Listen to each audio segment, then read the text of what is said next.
Rookie quarterback for the New Orleans Saints, Tyler Shough, is in a battle with fifth-round pick Spencer Rattler. And we're going to tell you why Tyler Shough should not be named the starter. Coming up next.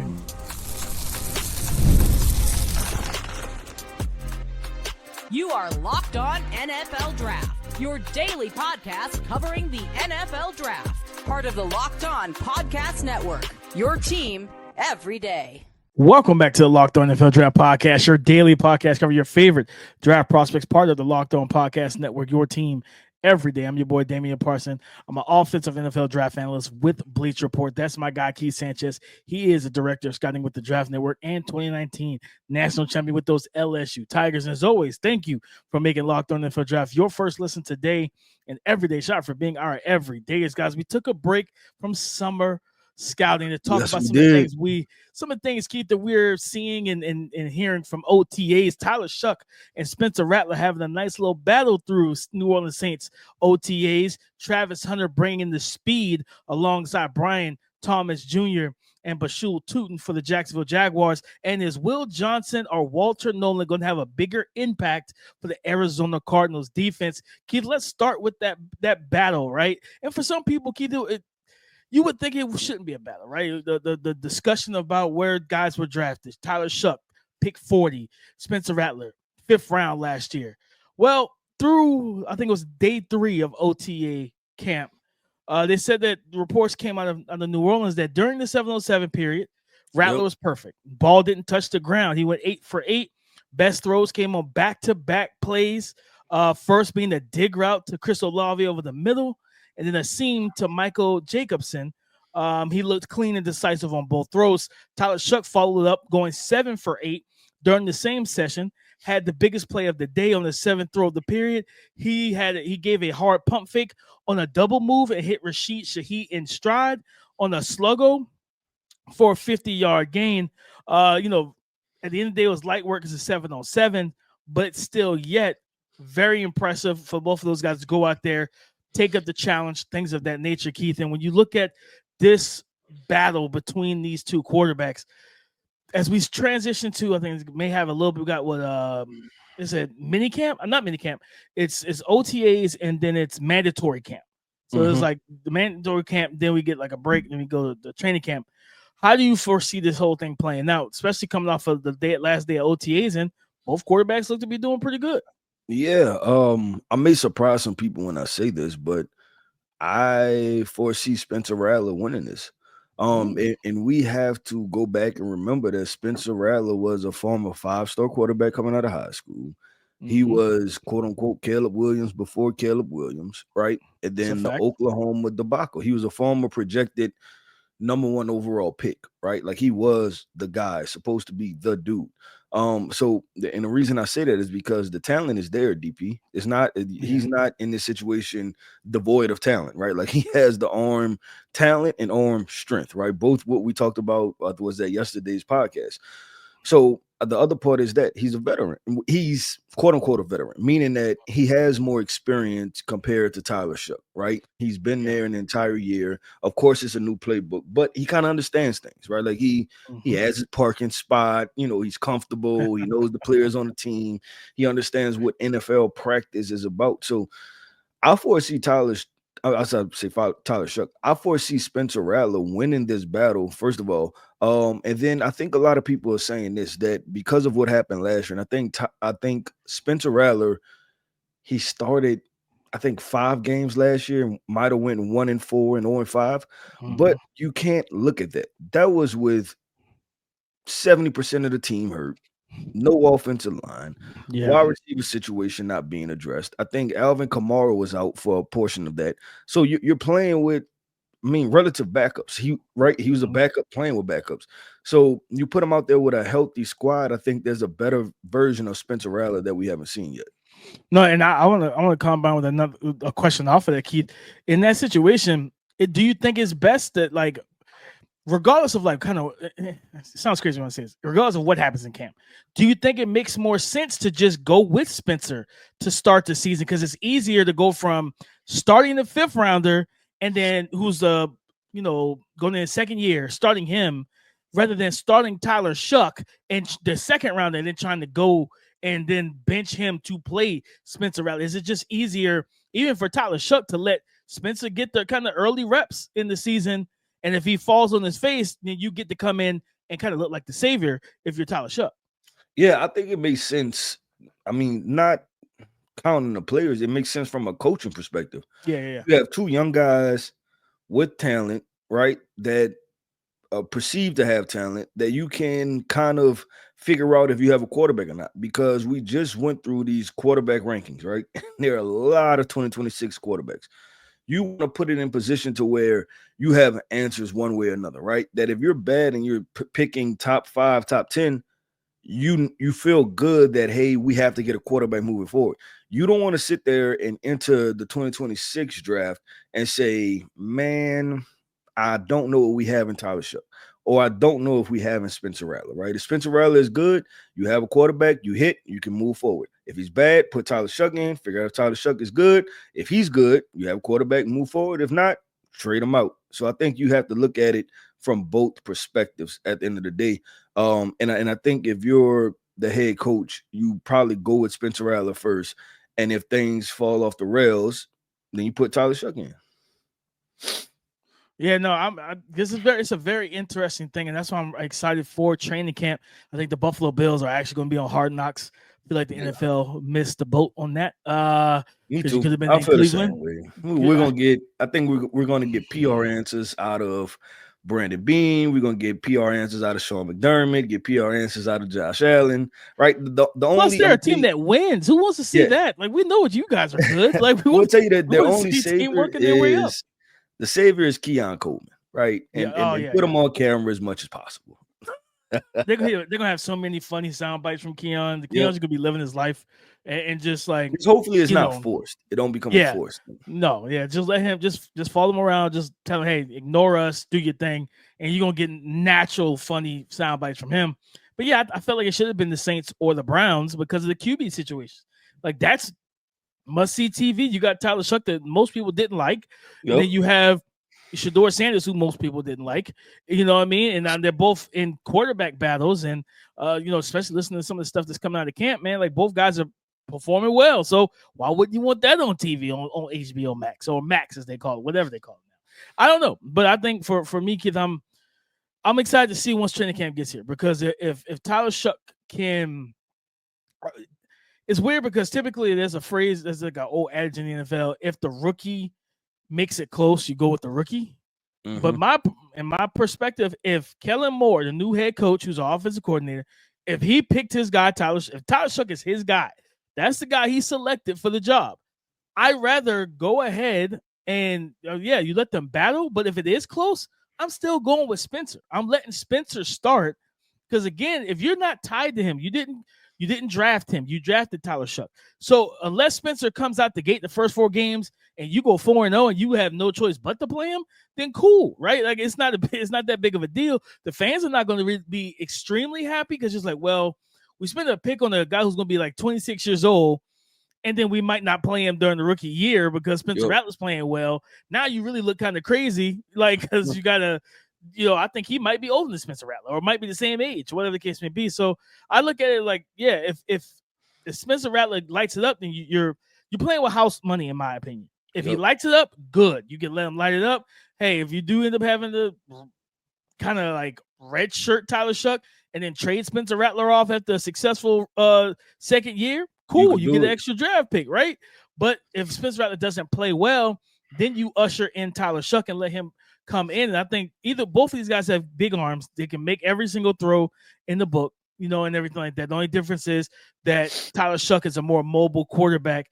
His arm might have a little more pizzazz to it, but he's just more of a mobile quarterback, where Spencer Rattler is functional, but Tyler Shough can run, can actually create with his legs, things like that. It's going to be interesting. Once we get the pads on, it goes from 7-on-7 to full-blown 11-on-11 in training camp. That's what I'm excited to look for.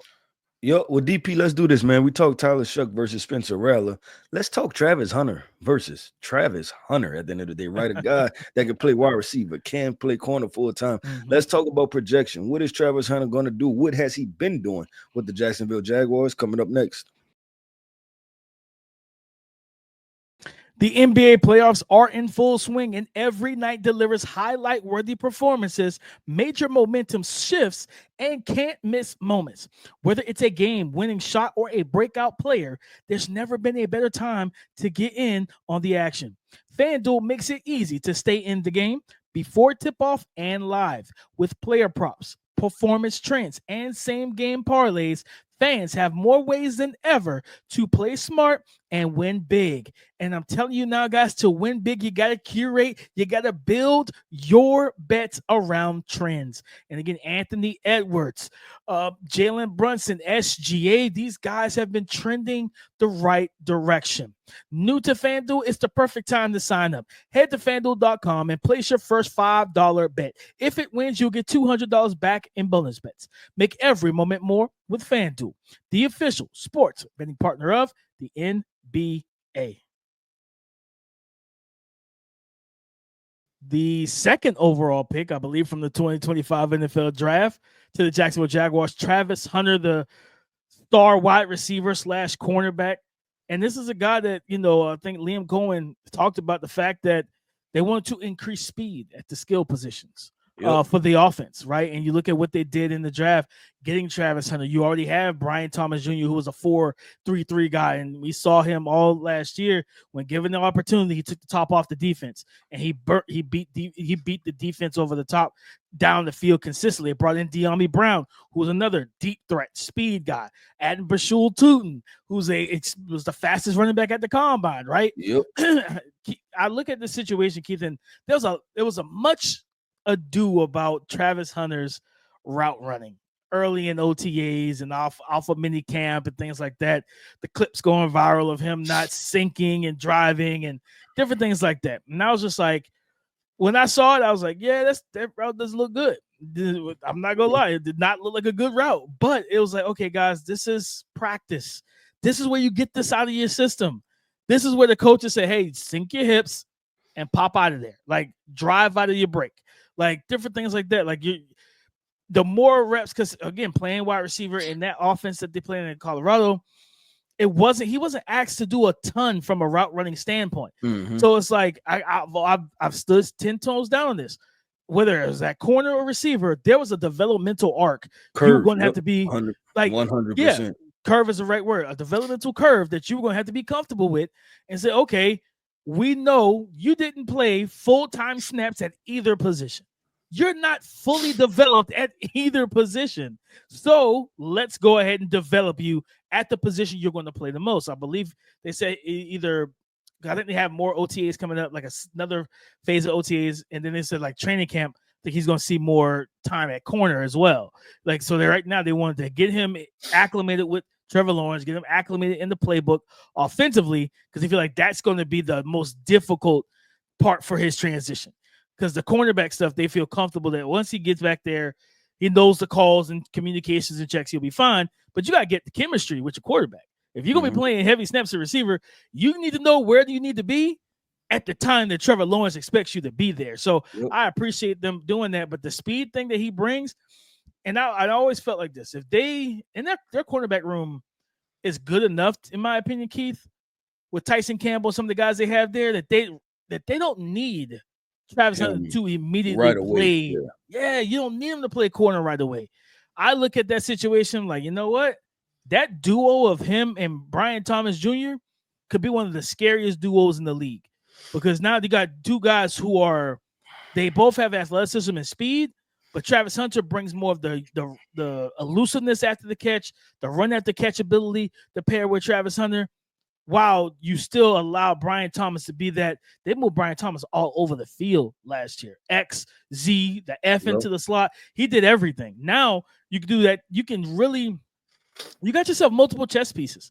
And if I'm Trevor Lawrence, I feel really good about what Liam Coleman is going to be able to do with both of those guys in this offense for me.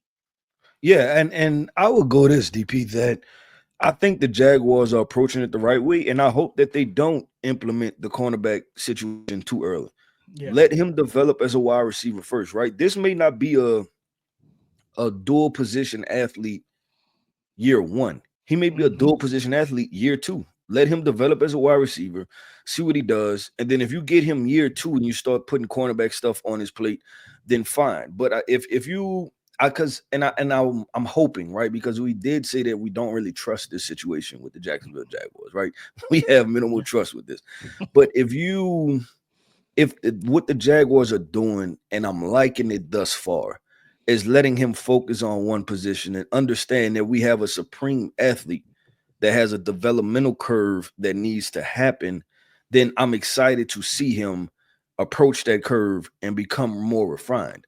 Now, I'll be disappointed if they then turn around too early and try to throw something else on his plate and they don't allow him to continue to flush out what he needs to do, right? And that's the part that I think comes down with Travis Hunter, because watching him, and I continue to say that he's extremely talented at the end of the day, but it's natural, raw, kind of unrefined talent, and it kind of reminds me of getting a high school athlete who is a supreme athlete, and then you still got to coach him positionally.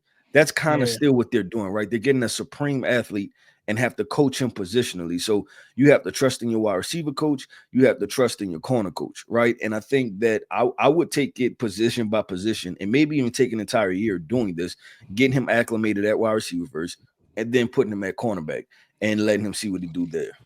Yeah, no, I think that's a big thing for me, Keith. Is just like you, to your point, you want him to get acclimated and really develop at the receiver position, because at the end of the day, in this division, that's why I'm perfectly fine with him playing receiver for the Jags, especially early on, because you can't just have Brian Thomas Jr.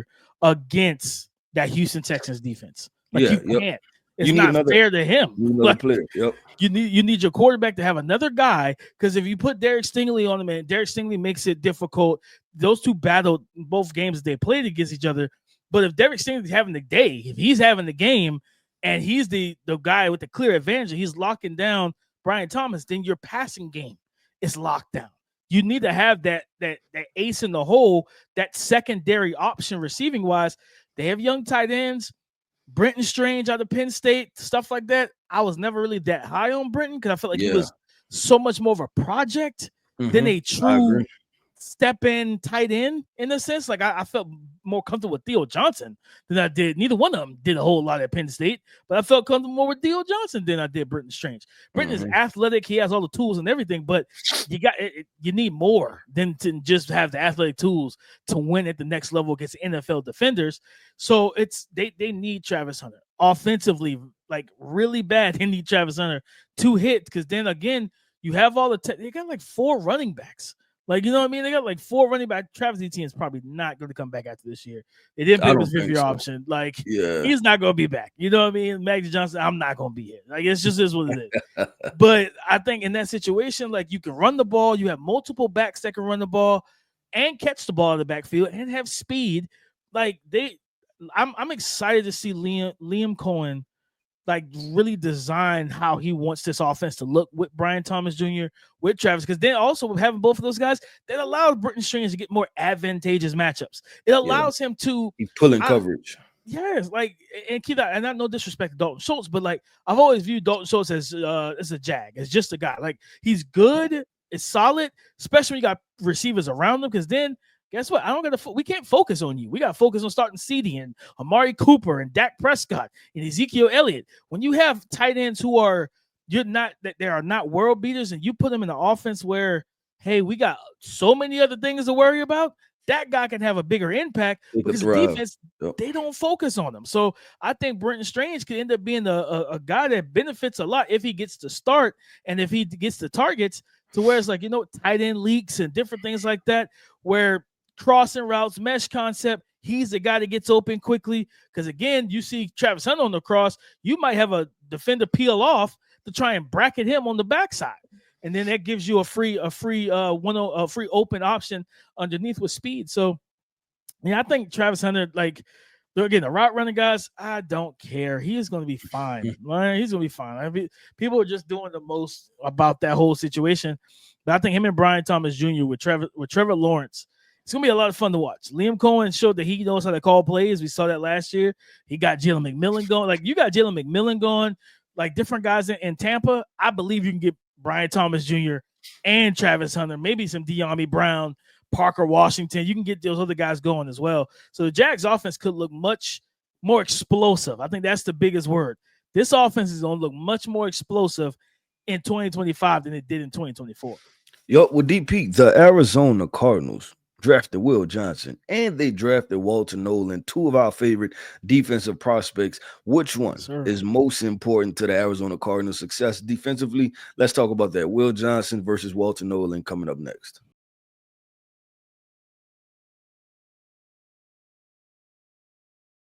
Thank you for making Locked On NFL Draft your first listen today and every day. Shout out for being our everydayers. Keith, Will Johnson fell to the second round. Arizona Cardinals scooped him up.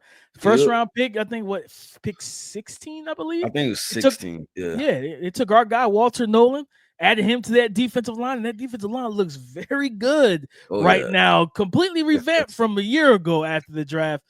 And then there was a report, Sean Murphy-Bunting, one of their starting outside corners, out with a non-football injury for the entire 2025 season.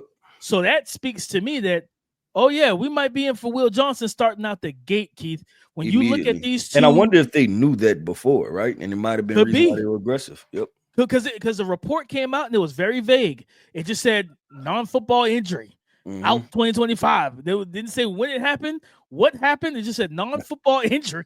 So I'm like, maybe they knew something was happening, or they already knew about it. Maybe it happened before the draft, like you said. But when you look at these two outstanding, these are guys that we both had as high first-round picks, both Walter Nolen and Will Johnson. And for the Cardinals to snatch both in the same draft, outstanding value. Who's going to have the biggest impact as a rookie on this defense? Ooh. This is tough, man, because I think both of, obviously, you said we had first-round picks on both of those guys. So I believe that both guys are extremely talented. Both are playing premium, impactful positions. I'm going to go with Will Johnson, DP. I think Will Johnson is going to be the guy that's going to catch some people off guard, because I said it pre-draft, and I'm not going to move on it because he fell to the second round, right? I think this guy is as talented as some of the cornerbacks we've seen in the past 5 to 10 years. So I think that he will be drafted, and the Arizona Cardinals is going to have the opportunity to have a lockdown man-to-man corner who has the upside to shut down one side of the field. So I'm going to go Will Johnson with this, especially in the NFC West, right? When we're talking about, you got Cooper Kupp, you got Puka Nacua, you got Devontae Adams, right? You have high-level receivers that he'll be able to match up with some of those guys and make some plays. Now, it's one of those things, right? It's the Marshawn Lynch quote, right? Like, I'm going to get but I'm going to get me more than I got. I hope that's what's going to happen to Will Johnson. I don't expect him to win every rep. I expect him to be on the plus side of 50% of his reps. Yeah, man. This is tough, and when you think about this question, because we love both of these guys. Keith, I'm gonna go with Walter Nolen though. I think he's gonna have a slightly bigger impact. Now, here's the reason why. I think with them, they brought in Dalvin Tomlinson, the big defensive tackle. They're gonna help the run game and everything. They brought back Calais Campbell. He brought him back home. After the successful years, he went to the Ravens. I don't was it the Ravens? Dolphins? He was with the Dolphins. I think he might have been with the Ravens or the Steelers. He was with somebody over in the AFC North, I felt like. But he definitely was. I know for a fact he was with Miami. Now you bring him back home. He's still, even though he's like probably close to 40, he's still playing high-level football, right? Still getting after it. So you think about being able to stop the run. It's 3rd and 10. You just saw Brock Purdy get a bag. Matthew Stafford got his money, and they're trying to make another run. Got paid. Sam Darnold, you got quarterbacks in your division that got the bread. They got their money. And you can go on, it's 3rd and 10, and any of those guys are like under center or in shotgun. And that 4-man front on those 3rd downs, Walter Nolen, Calais Campbell, and now they got to figure out what they're going to do with first-round pick from last year in terms of where they're going to put them. Darius Robinson. You brought in Josh Sweat. You got B.J. Ojulari coming back healthy. You got Baron Browning, who I think they re-upped for another year and everything. They have a lot. They can really get creative with this defensive line. But I think if anybody's going to be on the field on 3rd downs, I believe it's going to be Walter Nolen. And I think that Jonathan, and I've said this, and I'm not saying that he's this guy, but I think he could be very similar. He could be their Jalen Carter. That game record, that heavy-handed puncher, that first step quickness guy who can literally like bowl over interior offensive linemen, and also beat them with speed, beat them speed to power. We saw him at this Senior Bowl. I've never seen an interior defensive lineman turn his hips and work the corner like an edge rusher. Like the fluidity, the suddenness that he has it within his body, and like you saw him, you extrapolated him from that. Just to me, awful usage at Ole Miss because he should not have been playing zero tech. Yeah, that was crazy. It was wild as all get out to play him at zero tech. You pull him from that and you get him at the Senior Bowl and say, go get it one-on-one, play 3 tech or 4-eye, which he said at the Senior Bowl, that's what I am. And he was unstoppable. They didn't have an answer for him in one-on-ones, and they couldn't run on him either because they couldn't run at him because he was setting, be able to anchoring one-on-one, things of that nature. And I truly believe, and then pairing him with a guy like Calais Campbell, long-term vet, great locker room guy, great leader, tutelage, being able to teach him young man, teach him the ropes. Teach him the ropes, man, and teach also like because I know not to jump off to the Caleb Williams thing, but I know you probably saw the quote where Caleb said no one taught him how to watch film and different things like that, and people are piling on Caleb. But I'd say this. I know NFL players, young players are like, yeah, like you get with some vets to learn how they watch film at the pro level.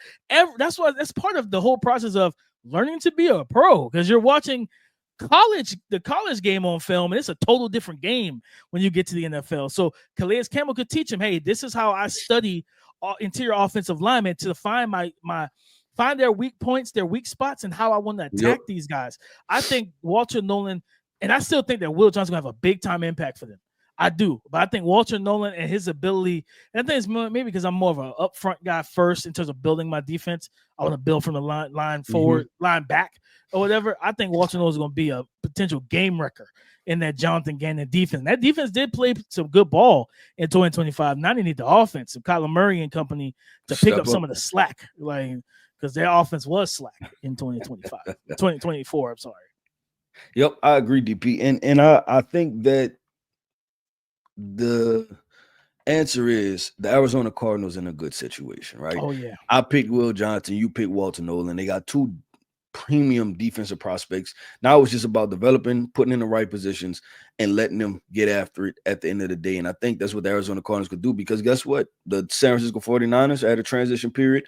Seattle Seahawks at a transition period. It seems like the Los Angeles Rams, they're about to try to make a run for another Super Bowl, right? But the question is, can you finish number 2 in the division? And how the NFL breaks down, you can have 3 teams from one division make the playoffs. So you could be in position to make the playoffs and get everything done, especially what they've done and how they've built throughout the draft. But DP, that wraps up another episode, man, of the Locked On NFL Draft Podcast. I want to end this podcast off by saying shout out to our everydayers. Thank you for tapping in with us each and every single day. Every listener is greatly appreciated here over at Locked On NFL Draft. I am Keith Sanchez. You can find me on X at The Talent Code. That right there is my guy, my co-host, Mr. Damian Parson. You can find him on X at DP_NFL. And like we like to say, man, y'all come talk to us because we like to talk back. Go subscribe and follow for free on YouTube, wherever you listen to podcasts to get the latest episode as soon as it is available. Come and join the conversation again tomorrow on the Locked On Podcast Network, your team every day.